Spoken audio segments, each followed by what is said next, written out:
ছোট থেকে বড় সবাই কিন্তু এই রেসিপিটা বানিয়ে নিলে অনেক মজা করে খাবে এবং বাচ্চাদের টিফিনেও কিন্তু ঝটপট রেডি করে আপনারা দিতে পারবেন। এখানে আমি একটা সস বানিয়ে নিব। দিয়ে দিলাম ১ম এ নুডলসের মসলা আর টমেটো সস।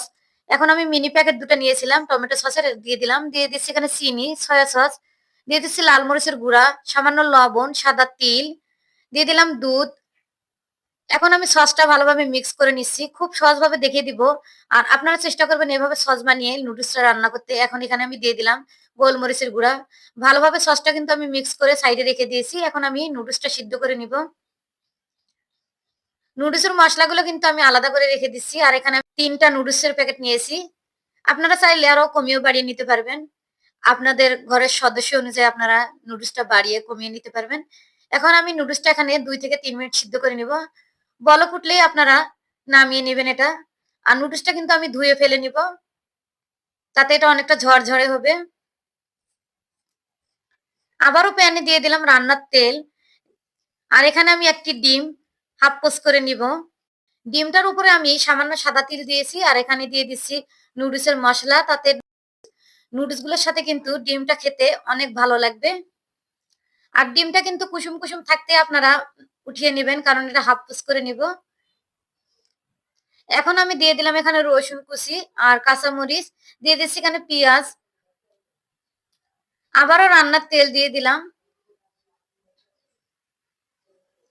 আর এটা মসলাগুলো কিন্তু ভালোভাবে ভাজা যাবে না। এখন এখানে দিয়ে দিলাম কিন্তু আমি নুডলসের মসলা।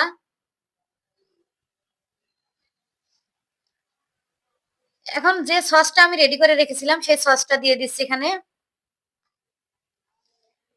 খুব ভালোভাবে মিক্স করে নিলাম। এ পর্যায়ে দিয়ে দিলাম কিন্তু নুডলস গুলো।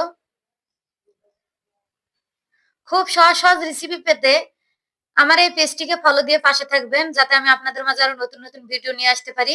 আর ভিডিওটা যদি ভালো লাগে অবশ্যই শেয়ার করে দিবেন। আমি ২ টা কাঁটা চামচের সাহায্যে নুডলস গুলো ভালোভাবে উল্টে-পাল্টে নিলাম। আর এখানে দিয়ে দিলাম টমেটো আর ধনিয়া পাতা। আবারও ভালোভাবে মিক্স করে নিব।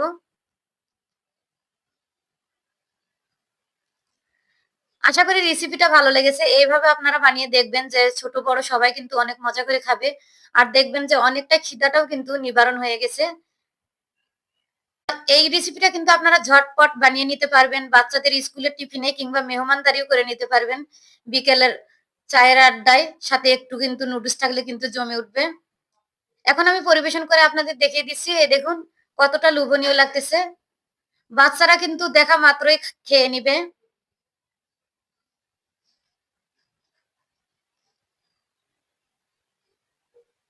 অনেক লোভনীয় হয়েছে। সবাই ভালো থাকবেন, সুস্থ থাকবেন। আবারও কোনো নেক্সট রেসিপি নিয়ে আপনাদের সাথে কথা হবে। আজকের মতো এ পর্যন্ত। আল্লাহ হাফেজ।